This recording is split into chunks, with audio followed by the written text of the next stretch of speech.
This is the story of the outcast of Poker Flat. Poker Flat is what the people call the town of gambling. Not well known for being much of a religious place, as the town had begun to change, they kicked out some of the more familiar troublemakers. Uncle Billy, John Oakhurst, the Duchess, and Mother Shipton. After they had been kicked out, they had nowhere to go, so they decided to travel up the mountains towards Sandy Bar. And once they had started traveling, they noticed nightfall creeping upon them. They soon found themselves a nice little spot to build a fire and sat for a while, talking and singing songs.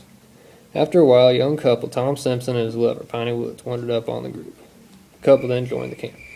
They fell asleep that night. Uncle Billy stole all the horses and the mule. When they woke the next morning, they noticed the missing horses and that snow had fallen the night before. They soon found a makeshift cabin to stay until the snow let up. Yet on the brink of starvation, Mother Shipton gave John Oakhurst her rations and told them to give them to Piney Woods. That was the last anyone would hear from Mother Shipton. John Oakhurst, being the man he was, took Tom to town to get help from the townspeople. Tom had only been with John for a little while. When they reached the canyon, he was on his own. John Oakhurst never did return from his journey. The Duchess and Piney Woods were the only two left to camp. At that point, the two knew they would be dying. So the Duchess asked Piney Woods if she could pray. Her reply was no. They then froze to death. The rescuers then came and found their bodies. As they went